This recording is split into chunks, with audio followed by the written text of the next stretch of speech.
Alors, bonjour tout le monde, j'espère que vous allez bien. Quant à moi, vous le savez déjà, moi, je vais toujours bien.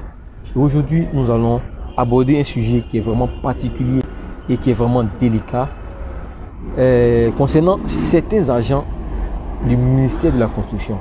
Vous savez, il y a des agents du ministère de la Construction qui conduisent des personnes, des citoyens lambda en erreur et qui leur fait perdre beaucoup, énormément d'argent. Et ce phénomène a tellement pris de l'ampleur que moi-même qui vous parle actuellement, j'ai été victime de ce phénomène-là à mes débuts dans l'immobilier en 2019. Ce qui m'a fait perdre plus de 4 millions de francs CFA. Donc, restez jusqu'à la fin de cette vidéo, de telle sorte que je vous explique en long et en large et comment est-ce que vous pouvez vous contrecarrer et ces agents mafieux du ministère-là qui ne sont pas là pour votre bien.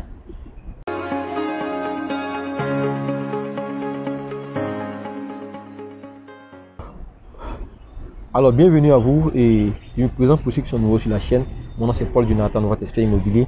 Et sur cette chaîne, je vous partage des astuces pour vous permettre de protéger vos investissements immobiliers et aussi des techniques pour vous permettre d'accroître et d'augmenter votre patrimoine immobilier. Donc, si vous êtes aussi passionné par l'immobilier comme moi, je vous demande tout de suite de vous abonner à la chaîne, de partager la vidéo à vos amis, à vos frères et vos connaissances qui veulent aussi investir dans l'immobilier ici en Côte d'Ivoire, de telle sorte qu'ils ne puissent pas tomber dans ce piège-là. Donc, sans plus tarder, rentrons de plein pied dans la vidéo du jour. Alors, de quoi est-ce qu'il est question?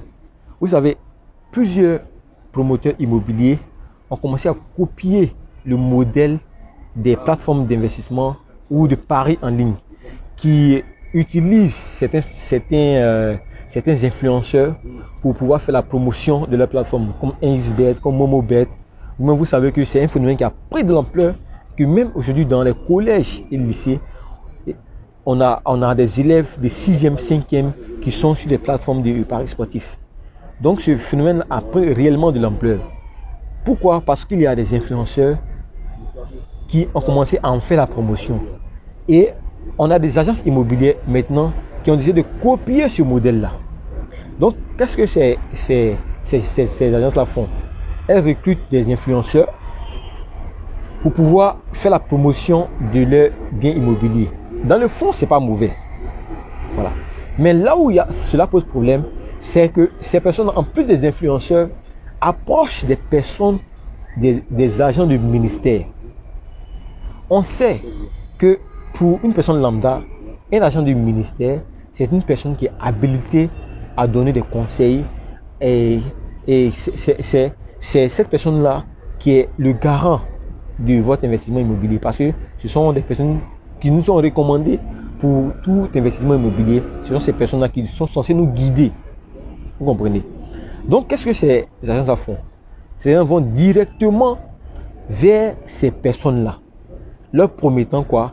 Une commission sur chaque vente, par exemple. C'est-à-dire, si ces agents du ministère-là leur apportent un client, en retour, ils ont soit une commission, soit un pourcentage sur la vente. En tout cas, ils font un arrangement avec l'agent en question. Donc du coup, pour l'agent immobilier, non. Qu'est-ce que je dis? Pour l'agent du ministère de la Construction, lui, il est plus motivé par le gain, par ce qu'il gagne en fait. Et dans nombreux cas comme ça, les biens qui sont proposés sont des biens qui ne sont pas vendables. C'est-à-dire ce sont des biens qui posent problème. Et les agents du ministère, puisque à la fin, ils auront leur argent, ne prennent même pas le temps de vérifier si ce dans quoi ils embarquent les citoyens, c'est quelque chose de fiable. Moi, comme j'ai dit, moi j'ai été victime de ça en 2019. Et plusieurs personnes qui m'appellent pour des consultations, pour des conseils sur des projets immobiliers, je me rends compte que c'est un phénomène qui prend de plus en plus de l'ampleur. Moi, dans mon cas, qu'est-ce qui s'est passé? Moi, j'ai acheté mon premier terrain, comme j'ai dit, en 2018-2019. Je ne maîtrisais rien de tout ce qui était procédure d'obtention d'ACD. Je ne connaissais rien du tout. Donc, du coup, je me dis que je vais m'approcher d'un agent du ministère de la Construction qui va me proposer ses services. Donc, je vais voir l'agent. Il me dit, ok, il n'y a pas de souci. lui, il peut conduire mon dossier dans toutes les étapes, de sorte que je puisse avoir mon ACD dans les plus brefs délais. Il me dit, ok, étant donné que c'est un agent du ministère, c'est du pain béni, parce que lui connaît déjà tous les rouages. De un, c'est un problème, parce que les agents du ministère ne connaissent même pas tous les rouages. Ça, c'est un constat que j'ai fait et c'est déplorable. Ils maîtrisent seulement, la plupart des agents du ministère maîtrisent seulement ce qui se fait dans eux, leur direction. Ils ne savent pas que là, c'est dessus 11 étapes. Donc, c'est un process qui est long. Et ils maîtrisent seulement ce qui se fait chez eux. Voilà, ça, c'est un point que je voulais souligner. Donc, j'ai confié le dossier au monsieur. De un, le monsieur m'a taxé. Parce que pour là, il m'a pris un montant qui avoisine pratiquement le million. Je vous dis que je n'y connaissais vraiment rien. Ça, c'était à mes débuts. Ça, c'est un. De deux, le monsieur n'a rien fait du tout. Il n'a pas suivi les étapes. Vous voyez. Jusqu'à ce que moi-même, je puisse m'imprégner de la situation et que je puisse prendre le dossier en main pour pouvoir le reconduire. Mais ça, c'est une parenthèse. Donc, quand je voulais acheter mon deuxième terrain en 2019, je me suis dit, étant donné que ce monsieur, c'est un agent du ministère, et c'est à lui que j'ai confié l'obtention de mon premier ACD, donc je me rabats sur lui pour qu'il me propose d'autres biens immobiliers. Et c'est là qu'il va me conduire vers quelqu'un, me disant que c'est quelqu'un de fiable. Or, dans le fond, c'est un cas comme je vous ai expliqué.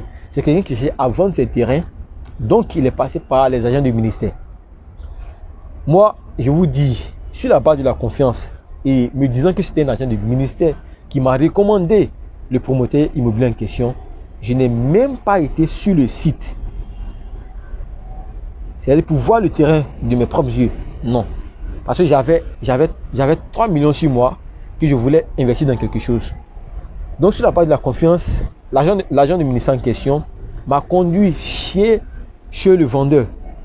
C'est-à-dire chez le promoteur immobilier en question. Pas dans son bureau. Nous sommes allés chez lui à la maison. Je me souviens bien comme si c'était hier. C'était un vendredi. Et j'ai versé les 3 millions au monsieur. Et par la suite, j'ai versé le complément.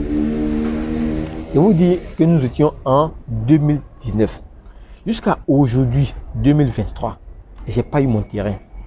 Pourquoi? Parce qu'en réalité, l'agent du ministère en question m'a dit que c'était un lotissement qui était approuvé. Et que dès que j'achetais le terrain, lui il allait s'engager, il allait s'occuper de l'ACD. Or, en réalité, le lotissement n'était pas approuvé. Donc, l'agent du ministère m'a menti. Parce que ce sont eux qui sont les garants. Ce sont eux qui doivent nous dire, ce sont eux-mêmes qui nous conseillent d'investir dans les lotissements qui sont approuvés.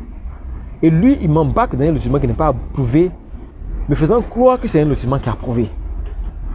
Et les agents comme ça sont légion. Comme j'ai dit, je reçois plusieurs coups de fil de personnes qui me demandent ou qui me demandent de suivre leur investissement immobilier. Et je me rends compte que je ne suis pas le seul. Je n'ai pas fait de vidéo sur ce sujet parce que je me disais que c'est un cas isolé. Mais je me rends compte que ce n'est pas du tout un cas isolé. Car j'ai plus de 10 personnes qui se sont fait induire en erreur comme ça par des agents du ministère qui les ont conduits sur des opérations qui ne sont même pas du tout viables, qui ne sont même pas dessus fiables. Et au final, ces personnes-là ont perdu leur argent. Je ne vais pas citer de nom ici. Je ne vais pas citer de lotissement également. Mais en tout cas, pour toutes les personnes qui veulent que j'apporte un regard sur l'investissement immobilier, vous pouvez me contacter sur mon numéro en bas de description et je me ferai le plaisir de vous accompagner en fait. Donc comme je disais, le lotissement en question sur lequel j'ai investi plus de 3 500 000 francs, presque 4 millions, le lotissement a été annulé. Oui, je vous dis que le lotissement a été annulé.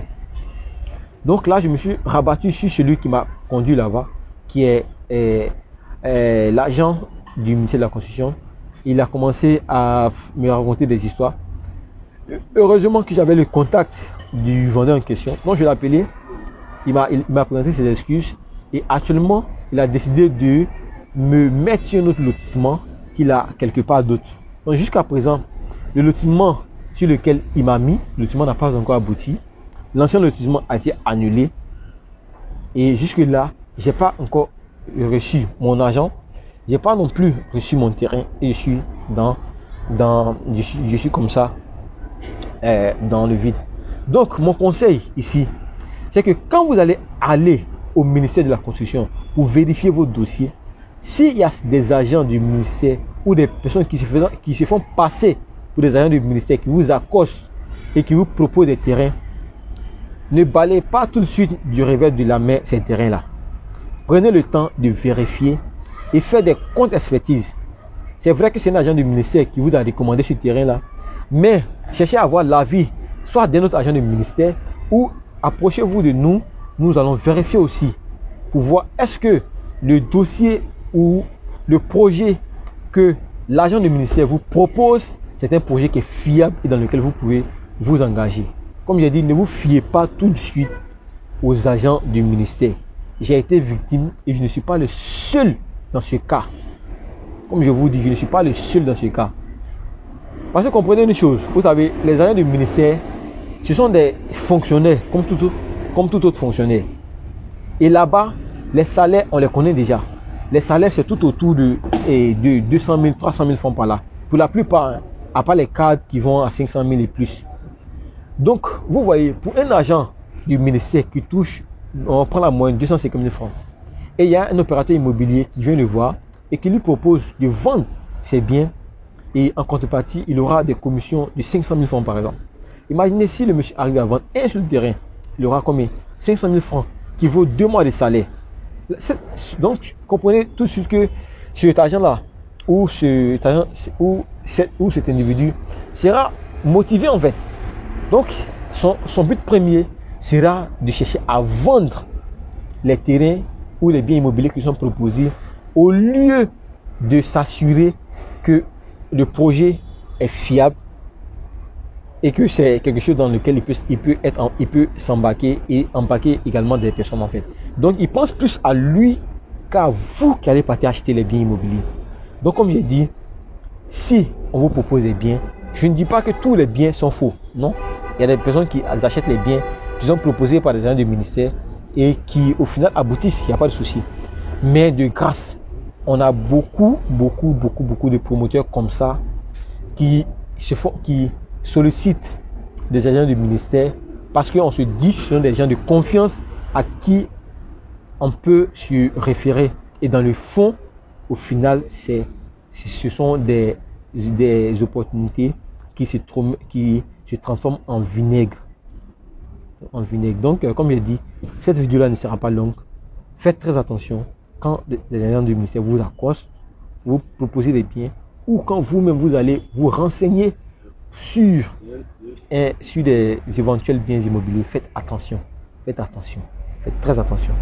Donc, sans plus tarder, je vous dis à très bientôt pour une prochaine vidéo et je vous dis bye. N'oubliez pas de vous abonner, de partager la vidéo à vos amis, à vos proches, à vos connaissances. Ciao.